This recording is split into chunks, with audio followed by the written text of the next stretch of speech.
Si Saldico, nagparamdam na. Ako tatanungin nyo, bumaligtad na. Kaya, kayo, ano sa tingin ninyo? Nagapang na to si Saldico? Naabot na ng kapangyarihan ng gobyerno? Naabot muli ng kapangyarihan ng pera? Ano sa tingin nyo? Nalagay nyo sa comment section. Kita naman ninyo sa Saktong 2 buwan na ngayong araw, mula nang ianunsyo ni Pangulong Bongbong Marcos na may inilabas ng warrant of arrest laban kay dating Congressman Zaldico, kaugnay sa manumalyang proyekto sa Oriental Mindoro. Pero ni anino ng dating mambabatas, di pa rin natutunton hanggang ngayon. Huli siyang nakita sa mga video messages na inilabas niya noong nakarang taon.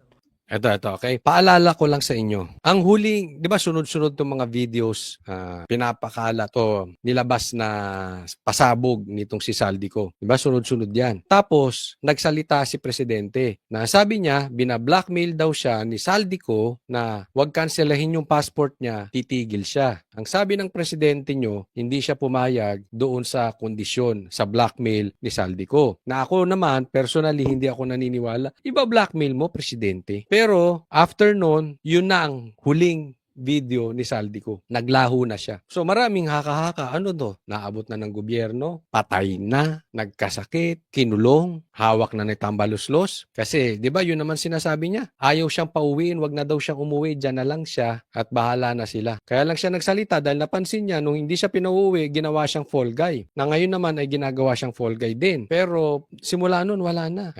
Ako sa tingin ko malaking porsyento. Ito'y naabot na ng gobyerno. Kung ito ay hindi mapapauwi ng gobyerno, naabot na ito. Anong ibig ko sabihin? Alaga na ito. Maaring ni Bongbong Marcos o maaring ni Tambaluslos. Sa madaling salita, alaga na. Diyan ka lang. Kasi pag umuwi ka, maituturo mo kami. Magigisa ka. Pero naman kahit pauwiin nyo yan, hindi naman magigisa yan eh. Ilagay nyo sa Blue Ribbon. Aalagaan yan ni Pinky Lacson.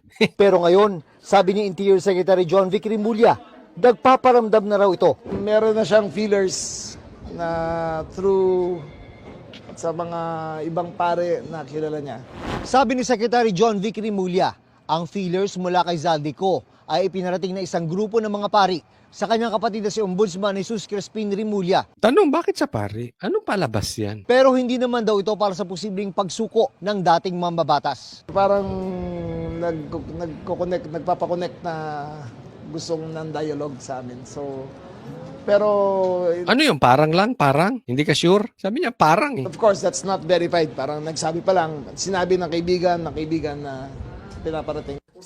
So, hindi pa verified. So, sa madaling salita, pwedeng gawa-gawa nyo lang. Kunwari, magpapalabas kayo ng kwento para lang may balita, dagdag balita. Hindi siya sure eh. Narinig nyo naman kung ano sinasabi niya. Parang na pinarating sa kaibigan ng kaibigan pero hindi pa verified. So, hindi pa pala verified. Bakit binabalita ninyo? Hindi gawain din ni Boying yan eh, di ba?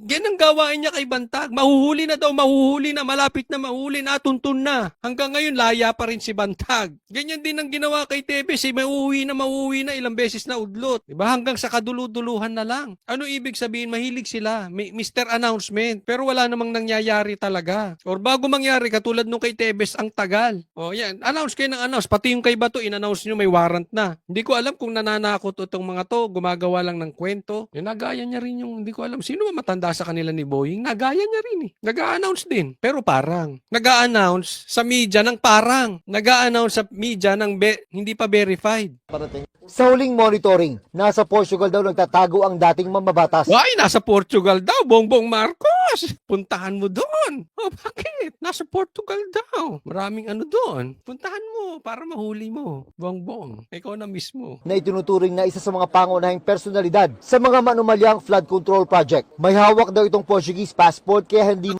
May hawak na Portuguese passport.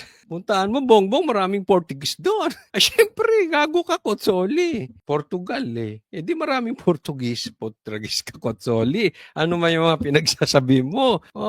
Bongbong! Hindi, nandun pala sa Portugal eh. Pahuli mo sa Portuguese. maipatipos sa kabila ng warrant of arrest. Wala ring extradition treaty sa pagitan ng Pilipinas at Portugal. Criminal mind talaga. May escape route kaagad eh. Di ba? Ang galing na escape route niya. No? Maaga pa lang Feb. 1 year na siya. Nasa ano? Na 1 year na siya abroad. Nagpahayag naman ng kahandaan sila Rimulya na makipag-usap sa kampo na nagtatagong si Ko. Siyempre, we take them seriously. Yung gusto makapag-dialogue, kakausapin namin yan. Pero kung bribe, ay wag na. Para sa GMA Naks, ang linis. Ang pinakamalinis na secretary ngayon sa buong Pilipinas ever ang mga Rimulya. Sobrang linis yan. Walang kaso ng pogo yan. Walang kaso ng bribery. Walang kaso ng droga yan. Walang anak na adik yan. Walang corruption yan. Walang ghost projects